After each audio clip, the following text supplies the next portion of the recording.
We're here to bring a new type of news show. New insights, new styles, and new topics every day. We are News Generation. Bringing news just for you. It's Monday, February 23rd here in Seoul. I'm Lee Soo-jin, and this is News Generation. Joining us today is Cheska. Happy Monday, everyone. Happy Monday. And also Julian's with us. Monday. Happy Monday. And both are here to speak on behalf of people in their 20s and 30s.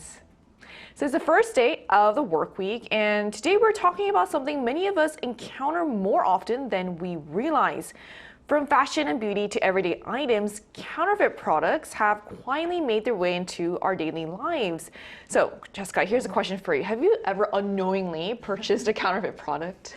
So fortunately, I can confidently say I have not, but what's also fortunate is because I don't buy a lot of branded products, so there isn't a lot of room for counterfeits, but I've heard of some very clever ways that now counterfeit products are being made, and they're so close to the original that people actually don't even know that they have bought the counterfeit product until they bring it somewhere or they get it authenticated.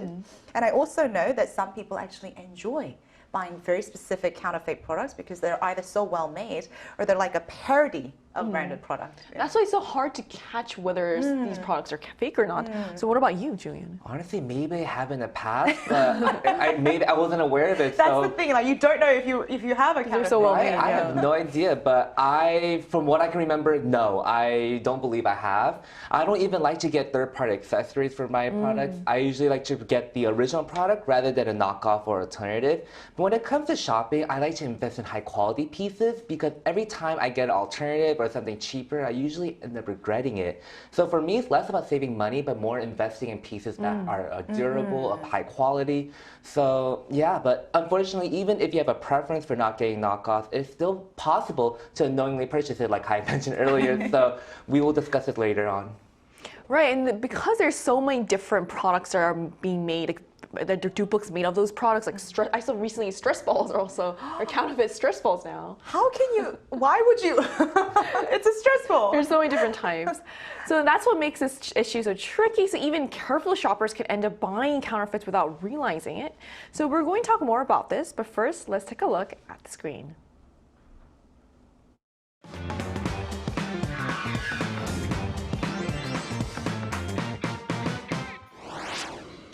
From fashion to beauty, Korean products are now highly sought after by consumers around the world.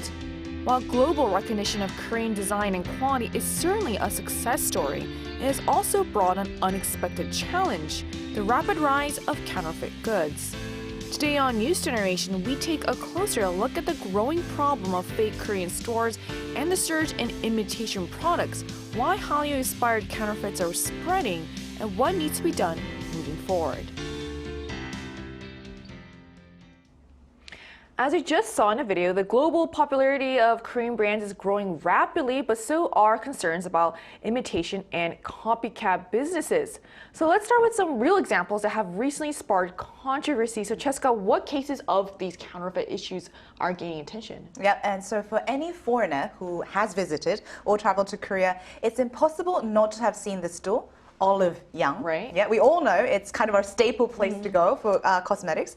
But recently, a huge controversy has emerged after a store called Onlyang opened in China. Oliveyang? Onlyang. Which, as you can already tell, the name sounds remarkably similar to the Korean store. What's more is the store didn't just copy the name, but also the logo design, the signature green color scheme, and even the overall product display layout and the interior arrangement, which closely resembled the Korean original store. Now, what's more is the marketing strategy reportedly leans heavily on this K-wave imagery, using Korean beauty trends and branding aesthetics to attract consumers. So it was really hard to tell whether it was a branch of Oliveyang or, like we discussed, is it a counterfeit? I think that's very closely made.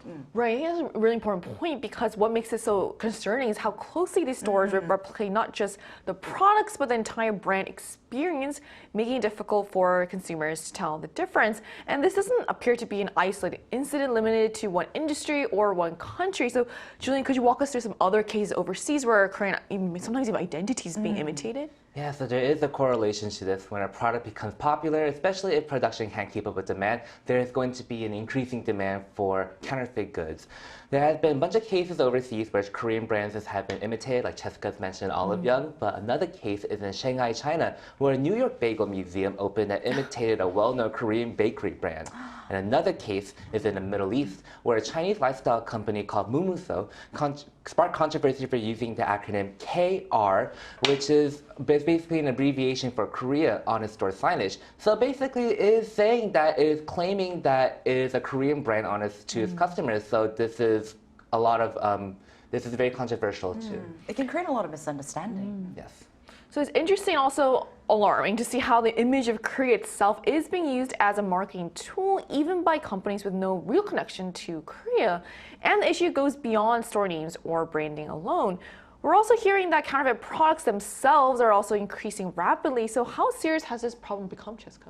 Well, unfortunately, as Korean beauty products continue to gain global popularity, concerns have also been growing over counterfeit branding and intellectual property violations riding this momentum of the Korean wave. Now, one survey even found that 70% of consumers who purchased counterfeit beauty products believed they were buying authentic items. As we said in the opening, Julian, we can't tell if it is real or not. And you can find testimonials of people who have become victims of counterfeit products reporting skin irritation, problems with breakouts, and other adverse reactions after unknowingly using fake products. And this actually highlights the serious risk that counterfeit product pose, which could involve consumer safety. I mean, that's particularly worrying, especially when consumers believe they're buying authentic products and end up facing real health issues. And authorities have also begun stepping up enforcement as the scale of the problem grows. So what are officials seeing on the ground regarding the detection of counterfeit goods, Julian? Yeah, so it's a very serious issue, and consuming counterfeit products can be very frustrating, but also downright dangerous as well.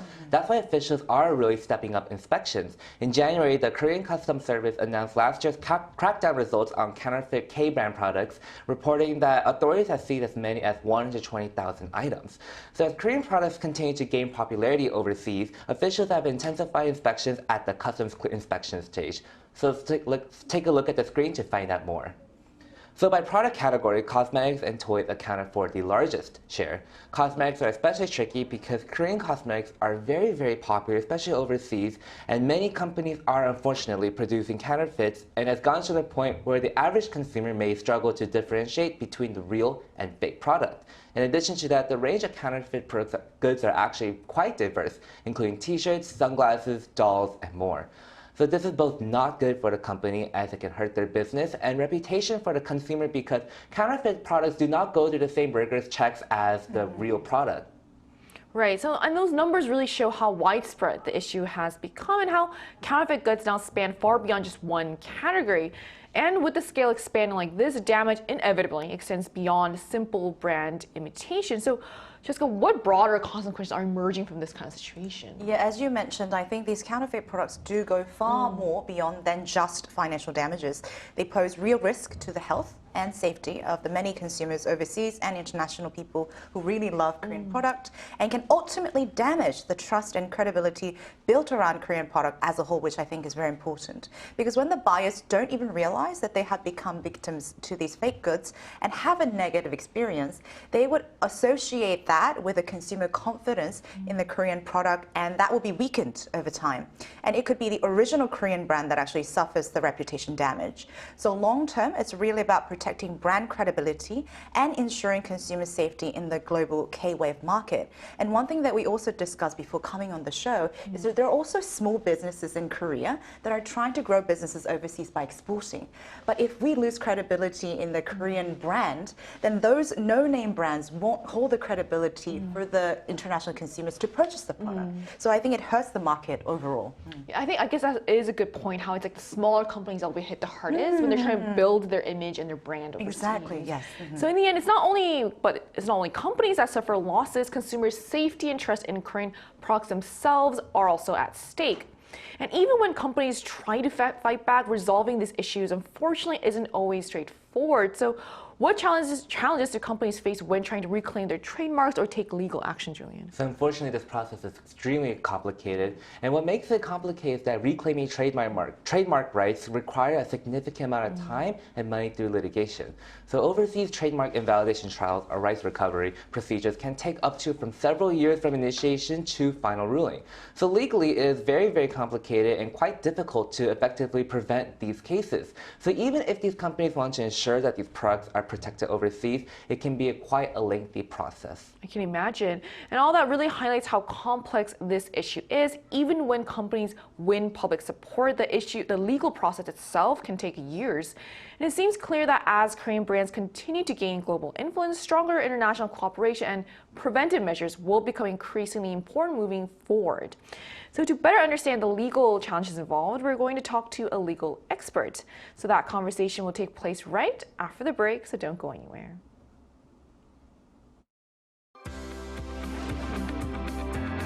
NewsGen wants to hear from you. Go to YouTube and search out Channel Arirang News. Click Posts and cast your vote in the poll. Make a new type of news with us. Joining us today is An Jun-sang, a lawyer from Korea. Hello, thank you so much for connecting with us today. Good morning. Good morning. So what kind of legal penalties do companies face in Korea for producing counterfeit products? Actually, in Korea, producing counterfeit products is a very serious situation here. So there are two types of the penalties under the Korean trademark law. It's criminal penalties and the civil liability. As for the criminal penalties, under the Korean trademark law, infringement itself constitutes a criminal offense. It means it's a constitutional crime in Korea. The maximum penalty is imprisonment for up to 7 years or a fine of up to 10 or 100 million won. And counterfeit goods are subject to confiscation. And also second, the civil liability. And the trademark owner may seek an injunction to stop the sale of infringement products and destroy existing inventory and then remove the manufacturing facility.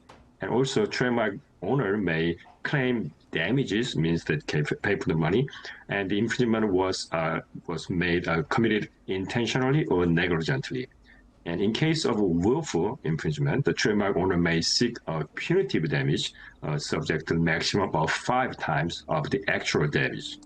And in addition, under the Korean Unfair Competition Prevention Act, even if a trademark is not registered, and if you misappropriate a widely known trademark or trade name to cause consumer confusion, can lead to additional criminal penalties, which is either imprisonment for up to 3 years or a fine of up to 30 million won. So there are very serious charges in Korea for trademark infringement.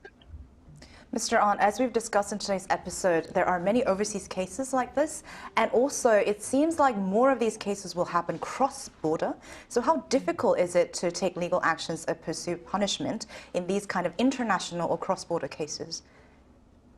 Yes, as you said, things problem here is the international and crossing border situation, right? And generally speaking, the best way to protect, right, the trademark overseas is to file with the relevant government authority in advance. So if your products, you plan to go to China or like Japan, you need to file with the relevant government authorities. The problem in practice is that the fact that each country has and operates its own registration system. What I mean? Sometimes it differs from country by country. That's the issue.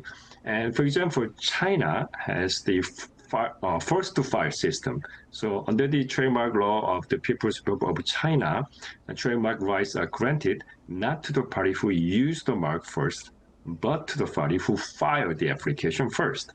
So it means that even if a Korean company has long used its brand in Korea, if it did not register the trademark in China in advance, a third party in China could technically file first and become the lawful trademark owner in China. So that's a very serious situation. Great, so to wrap things up, what legal measures or protections are needed to better safeguard the intellectual property rights of Korean companies? Okay. To better protect the intellectual property right of Korean companies, especially countries like in China, both preventive action by company and the closer government cooperation is necessary. First, the company must take proactive measures like such because that China follows, as we talk about, the first to file system. The trademark rights are granted to whoever file first, not to whoever used the mark first. So this means that Korean companies should register their trademark in China before entering the market and register both English and Chinese version of their brand names. This is very important because there are actual court case in China about the different interpretation about the English version and Chinese version. And also they monitor new trademark filing to detect similar mark at early stage. And second, closer government cooperation between Korea and China, hopefully, would further strengthen protections, especially for small and medium-sized companies that lack resources to engage in a lengthy legal dispute in foreign countries. All right. Thank you so much for sharing your insight with us today, Mr. An. Thank you. So we just heard from a legal expert about the legal challenges companies face when trying to combat counterfeit goods, both domestically and overseas. But as the problem grows, efforts are no longer limited to companies alone. So how has the government begun stepping in to address the issue, Jessica? As the counterfeit problem worsens, experts do argue that corporate responses alone are no longer enough. And as we heard from our expert, there are many things that a legal action needs to be taken. So there are growing calls for stronger government-level cooperation on the intellectual property protection, as well as closer coordination with the local law enforcement overseas. Now, recognizing the seriousness of the issue, the Office of the President of the Republic of Korea has acknowledged the need for action. And relevant ministries have been tasked with conducting a comprehensive review of the current system, while also prepping for potential legal amendments and budget support measures. So it is quite significant to see the government recognizing the scale of the problem and moving toward coordinated action, but still preventing counterfeit purchases also depends heavily on consumer awareness. And besides this, what can consumers do to avoid buying these counterfeit products, Julian? Yeah, so as a consumer, it can be very overwhelming and quite confusing to differentiate the differences. It's really, really important to take these precautions as a consumer. So the safest approach is to buy through official retailers or choose products that carry the authentic certification marks on the product. It is also important to clearly distinguish between the difference between dupes and counterfeits. There is a clear distinction between the two. So dupes emphasize that there are similar versions of the product without infringing on the actual intellectual property rights, whereas counterfeits illegally replicate logos, design, patents, and technologies. So on other words, it's completely illegal. Consumers need to be very, very aware of this distinction and use this information to make informed choices. So even though they might not be the original, dupes have actually become very popular amongst millennials and Gen Zers because it's still a great option that is still authentic, but it doesn't completely disregard the safety and the brand credibility. And making that distinction is also really important because a lot of times people think they can be used interchangeably. And especially as trends like dupes, like Julian said, become more popular among younger consumers. Beyond individual choices, this trend also raises a bigger question about why these counterfeits keep appearing. So why are Hallyu counterfeits increasing, Jessica, and what's, I guess, the way forward? And I want to be very careful here because I'm not in any way trying to lessen the seriousness of counterfeit product. But if you think about it, the sheer fact that we've come to a point in a time, an era, where it is becoming a serious issue is also a sign about the rising power and the demand of Korea globally. Because if you really think about it, this is incredible because only counterfeit products usually target high-value products or the most popular. Which means Korean brand has ranked in a certain way that has this kind of brand power. Now, that being said, it is also important to protect the consumers and the brand power. Because of that, there should be more coordinated national level strategy, stronger monitoring of online marketplaces, and clear authentication system for buyers. Because it's really hard for consumers to tell the difference between. And because as the issues stand, this goes beyond preventing financial loss, but also about protecting the trust and the momentum of the Korean cultural brand power. I'm really glad you pointed out how this is also, it's important to recognize how this also means that Korean brands are also being recognized globally. Exactly. Right, There that's is an really- underlying message to that, which is separate from the counterfeit issue. Yeah. Right, exactly. So in many ways, it reflects just how influential Korean products have become worldwide. It's also very much in demand. And the issue isn't limited to physical goods anymore, however. So what's the way forward to prevent counterfeit goods, Julian? Yeah, so we've been talking about the rise of counterfeit of products in physical goods, but the issue doesn't stop at physical goods. It's now extended to digital content as well. Content imitation and piracy have become increasingly common. So to avoid misleading or unauthorized material, it's best to access content through official streaming platforms. Using illegal sites not only supports piracy, but also increases the risk of encountering fake or manipulated content as well. So my general advice is to, if you're looking to get more authentic, real products, just get it through legal distributors. There's a sure way to ensure that you're getting the real product instead of getting something that is fake or manipulated. But to wrap things up, I think today's discussion, like we had mentioned earlier, that even though counterfeit products are not good and we don't support it, it is a clear indicator that Korean brands and Korean content has been increasing and the demand is very high for that. So moving forward, I think that in order to protect both the business and the consumers looking to enjoy these products, to have appropriate protections that ensure the safety and well-being for the people to enjoy the product as well as the companies to preserve their brand credibility. So as Korean brands continue to gain global recognition, protecting their value has become more important than ever. The fight against counterfeits now requires cooperation from governments, companies, and consumers alike. Greater awareness and stronger protection can help prevent counterfeit damage. Because in the end, protecting authenticity means protecting the reputation of Korean brands worldwide. And that brings us to the end of today's episode of News Generation. But News Gen will be back tomorrow at 10:30 a.m. Korea time with more stories and discussions. A big thanks to Cheska. This is always mine. Thank you. And also Julian. Thank you for having me today. For joining us today. And to our viewers, thank you for watching. And remember to shop smart and shop authentic. We are News Generation.